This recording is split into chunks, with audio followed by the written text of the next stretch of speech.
Ornias berkata, untuk memahami penyebab keputusasaan, engkau harus tahu kisah kami sejak awal.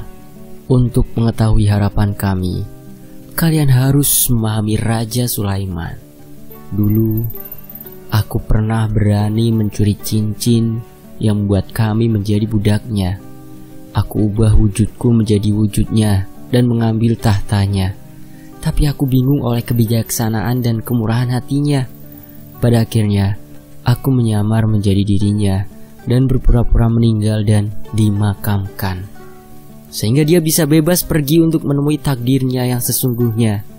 Raja Sulaiman adalah guru pertamaku, juga guru terakhirku. Kisah pencurian itu tertulis di sebuah dongeng kuno, kata Profesor. Iya, konon dia menguasai angin, tambah Rami. Iya, dan dia paham bahasa burung, kata Ali. Burung? Aku melupakan burung. Ceritakan selengkapnya. Aku memohon kepada Ornias. Iya, ceritakannya sesungguhnya, wahai Ornias. Profesor Freeman merajuk. Dan juga tentang cincin segelnya, agar hati kami yakin. Tapi aku tak punya hati untuk membuat kalian yakin, kata jin itu. Terbersit nada kasih sayang dalam ucapannya. Apa maksudmu? Fakir tua itu menghela nafas. Dan selama beberapa saat aku dapat melihat api abadi di balik ilusi matanya. Api itu membuat matanya tampak abadi. Jadi begini, yang dimaksud adalah sepotong daging yang disebut hati, yang ada di dalam diri manusia jahat, orang suci dan anak-anak. Ia hanya segumpal daging, bukan akal, bukan ruh, bukan pengetahuan. Tapi setiap zarah dan setiap sel tubuh kalian sudah mengetahui kebenaran tanpa memahaminya. Sebagaimana ruh api dalam diriku ini. Kebenaran dipahami oleh hidup, bukan oleh akal semata. Dan itulah intinya. Tapi kisahnya nanti saja. Majelis agung sudah dimulai, dan Raja Basebul sudah berdiri di hadapan semua jin. Bagaimana kau bisa tahu? Tanya Rebecca. Suaranya memendam rasa ingin tahu. Pikiran masing-masing jin saling tercermin dalam setiap jin. Dan kesadaran kami melampaui 5 indera dan 6 arah. Kami tak butuh mata manusia untuk melihat, atau lidah untuk berbicara. Kau beruntung bisa begitu, kata Profesor Freeman. Tapi kami tak seberuntung itu. Kenapa kami tidak boleh datang ke sana dan melihat sendiri pertemuan itu? Kalian tidak diundang, kata Ornias kepada Profesor Freeman dengan tersenyum. Namun Syekh telah mengetahui keinginan kalian. Aku masih menjadi pemandu kalian dan pemandu mata kalian jika kalian mengizinkannya. Bagaimana caranya? Tanya Profesor. Jaringan indera kami sangat berbeda dengan indera manusia. Tapi sejak kemunculan manusia dan terusirnya jin dan iblis, kami terpaksa harus mengubah wujud menjadi bentuk fana di hadapan manusia. Ya, bahkan dalam wujud yang kadang amat mengerikan bagi mata manusia.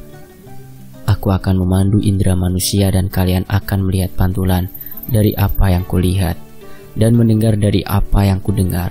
Tutup mata kalian semua dan tetaplah diam. Aku harus melindungi kalian dari saudara-saudaraku sesama jin, sebab pikiran mereka bisa membuat kalian kelimpungan. Profesor dan Rebecca menuruti permintaannya. Ali dan Rami juga senang. Dan aku tak meragukan kata-kata dan kekuatan si fakir. Kuletakkan pena dan kertas dan kami duduk bersama seraya menutup mata. Cahaya pilar kembali normal, menimbulkan bayang-bayang merah buram di mata kami. Dan kami terkejut ketika pikiran sang jin merasuk ke dalam kepikiran kami. Dan sekali lagi dengan heran, kami melihat cahaya merah itu pelan-pelan hilang, berubah menjadi pandangan telepatik. Segala puji bagi Allah semata. Aku melihat Syekh, Basebul, dan Amenukal, Kapten Simage di belakang mereka, diam tak bergerak, kepalanya menunduk. Mereka berdiri di atas batu menjulang, di atas lembah yang dalam, yang dikelilingi gunung-gunung. Daerah itu diterangi oleh api yang menyala-nyala, dan bahkan kami melihat hujan api dari langit seperti bintang jatuh, mendarat, di tanah hingga lembah itu penuh api. Gunung-gunung juga menyala saat para jin memenuhi lereng-lerengnya. Dan dalam api yang menyala-nyala itu, aku melihat paras-paras yang seram dan mengerikan. Mereka banyak sekali jumlahnya, tapi di antara mereka ada juga yang tampak mengesankan atau berwibawa. Di antara mereka juga ada yang berwujud perempuan, dan jin itu tampak berbeda-beda umurnya. Yang lebih muda lebih pendek, dan nyala apinya kuning kemerah-merahan. Sedangkan yang lebih tua, nyalanya hampir putih tanpa asap. Mereka bergerak dan melayang di sekitar kami, dan seluruh bangsa jin tampak di mata kami, sedang diam dan menunggu. Dengan memindahkan kesadarannya, Ornias bisa membuat kami melihat pemandangan itu dari sudut pandang yang berbeda. Pada mulanya, kami seperti berada di ujung lembah, dan Syekh tampak kecil dan jauh. Kemudian kami mendekat sampai di kaki gunung, lalu naik ke puncaknya. Pergeseran ini membuat kami sedikit pusing, hingga kemudian pandangan kami mendekati Syekh. Kulihat Balsebul mengangkat tangannya. Mahkotanya berkilau merah, memantulkan cahaya dari rakyatnya. Dan ia bicara dengan bahasa yang anehnya. Bisa kupahami, suaranya bergema di seluruh lembah. Dengarkan sekarang, wahai saudaraku jin, jan, dan ifrit, dan ghul. Ruh raja yang agung telah turun ke dunia pertama, dan janjinya dipenuhi. Jiwanya berpadu dengan api pertama, dan berkah kemurahan Tuhan sang utusan telah datang dengan membawa harapan baru. Utusan? Utusan? Aku mendengar jutaan pikiran berbisik bersama, terus menerus, sampai kata-kata itu menjadi teriakan, hingga hampir membuatku berhenti bernafas. Syekh kemudian mempersilahkan Kapten Simets maju berdiri di sebelah Balsebul. Di tepi batu yang menjulang itu, ia kini mengangkat kepalanya. Cahaya api menyinari wajahnya. Benia! Mereka berseru serempak, dan kami sangat heran. Mereka menyebutnya sebagai salah seorang panglima Raja Sulaiman, dan jeritan mereka semakin keras. Kini, kapten muda ini mengangkat tangannya seolah-olah ia benar-benar wakil raja, dan berbicara dengan suara manusia yang jelas. Syekh pertamaku sudah pergi selamanya, dan raja yang dulu kalian layani kini telah melayani Yang Maha Esa, katanya. Dan dia melanjutkan, tapi aku telah diberi amanah untuk membawa pesannya melintasi ribuan tahun untuk disampaikan kepada orang lain yang lebih besar ketimbang raja. Ia menundukkan kepalanya lagi dan tidak terdengar ada jin bersuara. Bahkan angin pun seperti berhenti untuk ikut mendengarkan. Saat ia mengangkat kepalanya lagi, matanya bersinar cemerlang dan suaranya penuh daya. Suaranya bergema di atas angin dan melintasi seluruh lembah di gunung-gunung itu. Inilah dia yang jejak kakinya dikenal di seluruh lembah cinta. Dialah yang dikenal oleh kuil, oleh daerah suci maupun tidak. Dia adalah putra dari hamba Allah yang terbaik. Dia adalah yang suci, murni, dan terpilih. Dengarkanlah, wahai kalian yang beriman, sebab kutub telah datang. Aku menahan nafas saat ia menundukkan kepalanya lalu mundur, dan Syekh maju ke depan hingga ke tepi batu. Tak ada suara dan jutaan jiwa menunggu ucapannya. Sorot matanya tampak lembut dan berwibawa, sabar dan berani. Wajahnya memancarkan cahaya. Jubah putihnya seperti salju yang ditimpa cahaya rembulan. Ia memandang ke seluruh lembah, gunung dan angkasa. Suaranya mengisi langit malam. Allahu Akbar, katanya. Allahu Akbar, terdengar jawaban dari jutaan jin. Meski Ornias sudah melindungiku, tapi jiwaku tetap terguncang ketika merasakan kerinduan yang hebat ini. Kemudian Syekh berbalik membelakangi mereka, lalu mengangkat kedua tangannya hingga menyentuh telinga dan berkata lagi, Allahu Akbar, dan sholat pun dimulai. Seluruh jin di lembah ikut sholat dan bersujud. Gerakan sholat mereka dengan rukuk dan sujudnya dari kejauhan tampak seperti lautan api yang bergelombang. mengikuti gerakan Syekh sebagai imam. Allahu Akbar. Gunung bergetar dan kota gemetar, dan gemuruh takbir para jin itu menguap ke angkasa. Tak bisa kupaparkan ketulusan emosi yang kurasakan dari mereka. Dan aku bertanya-tanya, kapan mereka terakhir kali sholat? Aku mendengar Ornias menjawab dalam pikiranku. Sejak penciptaan manusia, belum ada imam yang datang memberi kami harapan. Dan setelah rakaat terakhir selesai, Syekh yang masih dalam posisi duduk mengangkat tangannya dan berdoa dengan diam. Dan setelah beberapa saat ia berdiri lalu berbalik menghadap ke lembah. Dan aku merasakan jutaan harapan muncul dari pikiran miliaran jin. Syekh mengangkat tangannya lalu berkata dengan suara penuh wibawa, "Wahai orang-orang yang beriman, bertaubatlah kepada Tuhan dengan taubat yang sebenar-benarnya." Ia membacakan salah satu ayat Al-Quran. Sebab taubat adalah makom pertama dari perjalanan menuju kebenaran. Sebagaimana penyucian adalah langkah pertama dari orang-orang yang mendamba Tuhan. Rintihan dan teriakan menyambut ucapannya. Dan angin berhembus lebih kencang. Bahkan perlindungan Ornias tak mampu sepenuhnya membentengi kami dari miliaran pikiran asing yang membanjiri pikiran kami. Pada mulanya kami hampir tak kuat menahannya, tapi dengan cepat pikiran pemandu kami menyaring luapan pikiran itu sampai batas yang dapat ditanggung oleh pikiran itu dan pemahaman manusia. Kami merasakan banyak bermunculan cahaya harapan, tapi ada yang tak sabar dan ragu, dan ada banyak lagi yang marah dan ingkar. Dari gunung-gunung dan lembah-lembah, ribuan jin yang tak mau memenuhi seruan dan telah melakukan banyak kejahatan dalam jangka waktu yang paling lama, mulai bangkit dan berteriak-teriak, lalu naik ke langit. Salah satu dari golongan ini bangkit lebih tinggi dan lebih besar di hadapan Syekh. Ia berasal dari golongan Ifrit yang parasnya mengerikan, penuh dengan aroma kejahatan. "Goblok!" teriaknya. Suaranya meraung bak kutukan. "Kami diciptakan untuk bebas, dan hidup kami bebas sebelum muncul manusia. Sulaiman putra Daud telah memperbudak kami. Kami dari golongan yang mulia ini, dan aku tak akan pernah lagi tunduk kepada Syekh dari manusia." "Kalau begitu, pergilah wahai makhluk tercela," perintah Beelzebul. "Engkau tak mensyukuri apapun yang dianugerahkan kepadamu, yakni anugerah kebebasan, dan karenanya kau menutupi ruh kebebasanmu sendiri.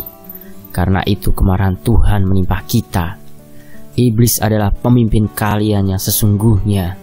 Dia adalah makhluk pertama yang sombong, dan makhluk pertama yang mengeluarkan asap keraguan yang busuk sehingga menutup rahmat ilahi. Pergilah sekarang dan laknat atas kalian," kata Raja Jin Beelzebul. Lalu sang Ifrit bertambah marah atas penghinaan ini.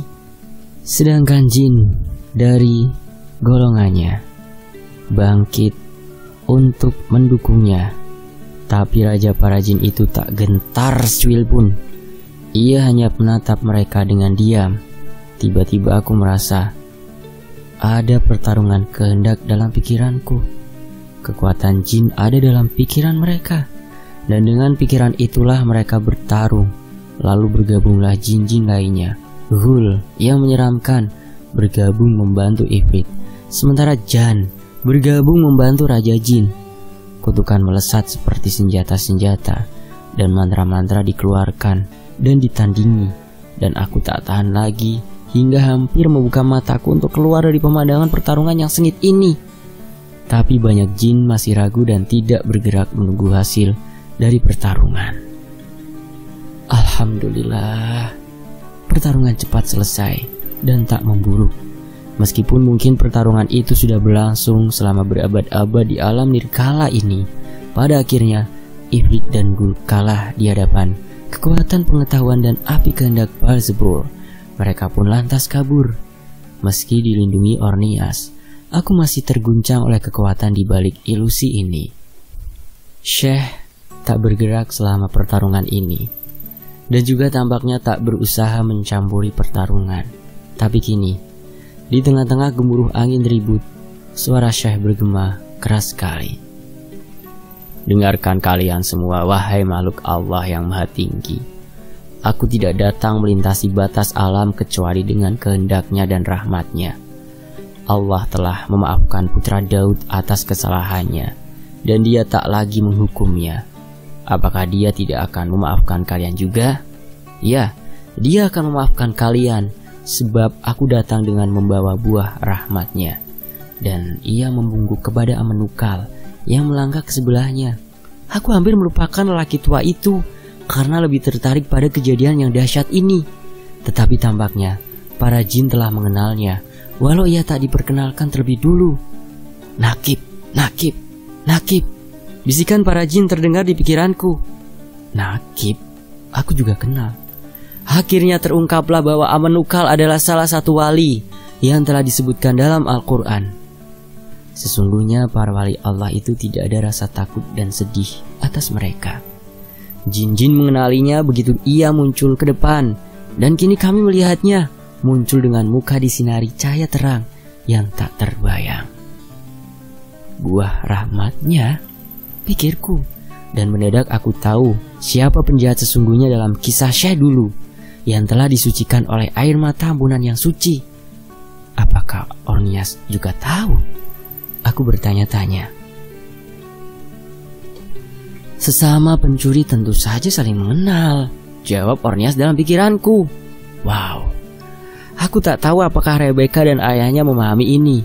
Tapi dalam tasawuf disebutkan bahwa Allah punya sahabat atau wali yang diistimewakan olehnya dan dipilih untuk mewujudkan kehendaknya, agar ayat-ayat kebenaran terus dapat dilihat jelas melalui pengaruh spiritual mereka. Di antara para wali itu ada 4.000 wali yang tersembunyi, tidak saling kenal dan tidak mengenal kedudukan masing-masing. Mereka ini tersembunyi dari mereka sendiri dan dari manusia awam. Tapi ada wali yang saling kenal dan punya kekuasaan untuk membebaskan dan mengikat. 300 wali disebut akhyar, 40 wali disebut abdal, 7 wali disebut abrar, 4 wali disebut autat, 3 wali disebut nukuba atau bentuk tunggalnya adalah naqib, dan 1 wali disebut kutub. Dan di sini kita tahu di mana kedudukan Amenukal. Kemudian Syekh kami, sang wali kutub, berkata, telah datang orang yang telah dipilih Allah sebagai pembawa harapan bagi kalian yang merinduinya. Doa terakhir Sulaiman telah terjawab dan Allah yang Maha Penyayang telah memberi kalian harapan kedua, meskipun kalian pernah ingkar. Dan Amenukal menundukkan badannya di hadapan para jin, lalu berkata dengan lembut dan pelan, tapi kami masih bisa mendengarnya. Salam atas kalian semua yang telah bergelimang dalam keputusasaan. Kalian sudah tahu cerita tentang diriku. Dengan kehendakku sendiri, aku menempuh jalan pengingkaran, sampai akhirnya aku menjadi diri yang paling rendah di antara yang rendah. Dan saat rasa putus asaku memuncak dan kehilangan semua harapan, Allah mengangkatku, bahkan sampai ke singgasana kasih sayangnya. Gumaman dan rintihan menyambut kata-katanya itu. Pikiranku dipenuhi jutaan harapan dalam diri jin. Aku dapat merasakan getarannya, meski harapan itu menyala dalam diri para jin. Sang nakib mengangkat kedua tangannya dan menutup matanya. Pikiran dan perhatiannya mengalir ke pikiran jin, dari pikiran ke pikiran. Sesungguhnya aku tak lebih dari setitik debu di bawah kakinya. Namun demi kalian yang lama merinduinya, aku datang atas perintah dan kasih sayangnya untuk tinggal di antara kalian sebagai pelayan dan pemandu kalian. Kini jalan telah terbuka di hadapan kalian. Ikutlah siapa saja yang mau. Pada saat inilah Ornias memutus visi yang kami saksikan. Kegelapan datang tiba-tiba sampai kami membuka mata. Kepalaku pusing. Aku begitu terserap oleh drama yang terpampang di hadapan mata pikiran kami. Apa yang terjadi? Tanya Profesor Freeman. Apa yang perlu kalian lihat di sini sudah kalian saksikan, kata sang jin. Ini majelis agung terakhir yang dilakukan oleh makhluk dari golongan jin. Tidak akan ada majelis lagi. Lalu apa yang dilakukan Ifrit sekarang? Tanyaku. Kejahatan mereka yang kurasakan membuatku gemetar. Ornias tampak enggan menjawab. Ia memilih kata-katanya dengan hati-hati. Jalan mereka tersembunyi dariku, dijawab oleh Ornias dengan kata yang pelan. Dia lanjutkan, dari golonganku, aku tak mengetahui apa-apa yang belum terjadi. Tapi aku tak menyalahkan pertanyaanmu. Engkau belum mengenal mereka seperti halnya aku. Pada awalnya, mereka adalah golongan mulia yang dipuji oleh Tuhan setelah Azazil, yang kemudian dikutuk menjadi setan terbesar. Mereka sebenarnya tak lebih jahat daripada orang-orang yang terhijab dari cahaya.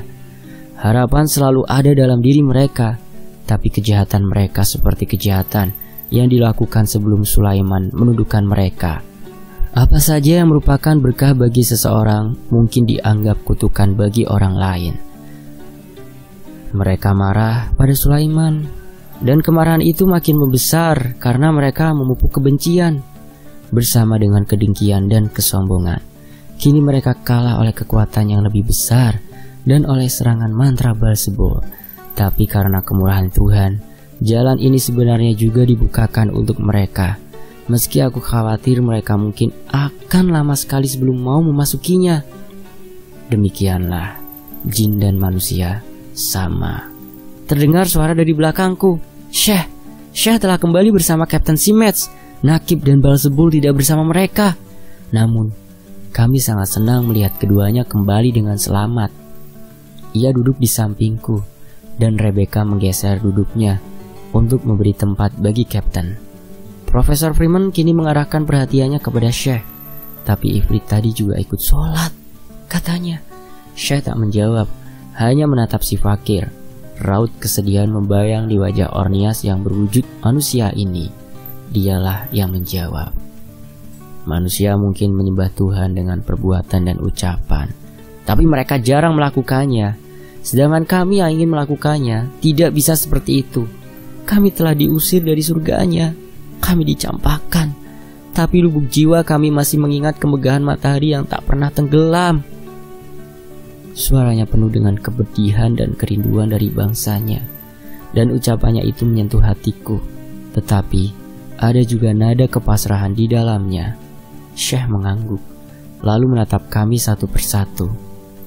Semua jiwa ingat pada matahari yang tak pernah tenggelam. Dan dengan kehendaknya, jalan ini juga telah terbuka bagi mereka, para jin.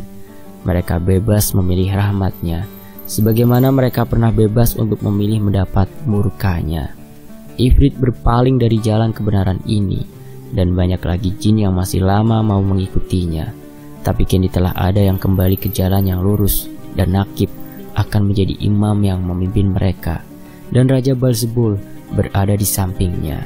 Keingkaran telah membuat mereka jatuh lebih rendah daripada manusia, tapi semua jin tahu betul apa yang akan terjadi saat Allah akan membuat perhitungan di hari perhitungan, sementara manusia tidak. Bahkan mereka kini telah mengucapkan Allahu Akbar, yang makna sesungguhnya adalah kami mengorbankan diri di hadapanmu, wahai Allah. Dan mereka berbaris bersaf-saf menunaikan sholat. Sebagai manusia dan jin akan berbaris bersaf-saf di hadapannya di hari perhitungan. Di hari itu Allah akan bertanya kepada jin dan manusia, apa yang telah kalian lakukan untukku selama waktu luang yang kuberikan kepada kalian? Amal apa yang kalian bawa dalam hidup kalian hingga ajal datang? Bicaralah dengan jujur. Bagaimana kalian memanfaatkan indera yang telah kuanugerahkan pada kalian? Kalian memiliki mata, telinga, dan akal. Tapi apa yang kalian lakukan dengan semua itu? Aku beri kalian ini semua sebagai ladang amal saleh. Sekarang tunjukkanlah padaku hasil panennya. Aku beri kalian kelimpahan rahmat. Sekarang di mana rasa syukur kalian? Dan semua manusia dan jin harus mengangkat kepala dan menjawab. Lalu akan terdengar ratapan hebat dan air mata kesedihan penyesalan yang tak pernah tumpah selama hidup mereka akan mengalir seperti sungai. Tetapi saat segalanya tenggelam, semuanya menyembah Tuhan dengan tulus. Tapi Dia adalah yang awal dan yang akhir, yang maha tinggi dan maha pengasih lagi maha penyayang. Sesungguhnya cintanya, keadilannya, amarahnya, dan rahmatnya adalah satu, dan Dia tak akan menyiksa hamba-hambanya untuk selama-lamanya. Sesungguhnya Allah lebih tahu apa yang paling benar. Kata-kata Syekh tersebut membuat kami terdiam. Aku belum pernah mendengarnya berbicara seperti ini. Tapi aku tahu bahwa jin yang ada di mana-mana pasti mendengar apa yang dikatakannya. Syekh menatap mataku. Sepertinya ia menangkap pikiranku. Tulis juga ucapan ini anak muda, katanya. Manusia dan jin tak ambil bagian dalam pertobatan, sebab tobat itu diberikan Tuhan kepada makhluknya, bukan dari makhluk kepada Tuhan. Tobat adalah karunia ilahi, dan semoga semua yang ada di sini layak mendapatkannya. Sebab anugerah ini diberikan jika Dia berkehendak kepada siapa-siapa saja yang dikehendakinya, seperti telah dialami oleh kedua sahabat pencuri kita ini. Aku telah ridho pada apapun kehendaknya, kata Ornias. Seperti halnya Sulaiman yang akhirnya mendapatkan kebijaksanaannya kembali, sebab ia menyesali ketidakpatuhan dan dosa-dosanya sebelum ia meninggal. Kini lingkaran telah selesai. Utusan telah kembali sebagaimana yang dijanjikan, dan jalan harapan telah terbuka, kata Ornias. Maaf Syekh, kataku. Tetapi apa sesungguhnya jalan yang terbuka itu? Jika mata dan telingamu tertutup, bukalah sekarang, kata Syekh. Berkat rahmat Allah, istana kedua Raja Sulaiman ini kini menjadi Khoniqoh Jinistan, dengan Nakib sebagai syekhnya. Jin yang mau dipersilakan datang, sebab harapan pada Tuhan ada di sini. Aku terkejut dan terbengong. Mata dan telingaku telah tertutup. Tutup mulutmu wahai juru tulis, kata Syekh sambil tertawa. Dan tulislah bahwa beribadah kepada Tuhan berarti juga melayani semua makhluknya, dan jalan cinta adalah harapan bagi manusia dan jin. Ketulusan kata-kata Syekh menghangatkan jiwa kami. Perhatian dan kebaikannya telah mempengaruhi hati kami dengan cara yang mustahil untuk dijelaskan. Bahkan cahaya pilar-pilar di sekitar kami ikut bertambah terang, menandai terbitnya harapan baru, mendamba cinta. Aku duduk diam dan membaca zikir. Kemudian aku teringat sebuah hadis qudsi. Aku sebagaimana persangkaan hamba-hambaku terhadapku. Aku bersama dengannya setiap kali ia mengingatku. Jika ia mengingatku dalam dirinya sendiri, maka aku akan mengingatnya dalam diriku. Dan jika ia mengingatku dalam majelis, maka aku akan mengingatnya dalam majelis yang jauh lebih baik. Profesor Freeman yang belum menjadi Darwis hampir menangis, dan Rebecca menatap Captain Simage dengan tatapan yang membuatku cemburu. Arun, ia bertanya, mereka menyebutmu Benia, bagaimana mungkin itu namamu? Mungkin kami bersaudara, katanya sambil tersenyum. Benar, kata Ornias. Darahnya mengalir dalam dirinya. Jin dapat melihatnya, meski kalian tidak. Lingkaran takdir menghubungkan banyak kehidupan. Kurasa aku mulai sedikit paham, kata Profesor Freeman. Tertulis dalam kitab pertama Raja-Raja karena Sulaiman memalingkan hatinya dari Tuhan. Semua kerajaan dijanjikan kepada Jeroboam setelah kematiannya, kecuali satu. Ia membuka kitab Injil kecil yang dibawanya lalu membaca. Dan aku timpakan hukuman atas tindakan Daud, tapi tidak selamanya. Tidak selamanya. Itu adalah jeritan Raja Sulaiman yang diucapkan melalui Captain Simage, yang artinya muncul setelah 3000 tahun. Lingkaran balasan Tuhan telah selesai, dan janjinya kepada Sulaiman telah dipenuhi. Kini, api harapan juga menyala kembali di kalangan jin. Keajaiban ayatnya ini membuat hatiku pusing, dan dalam hati aku mengucapkan syukur atas rahmat Allah kepada manusia dan jin. Cinta menutup semua dosa, kata Syekh setelah membaca pikiranku lagi.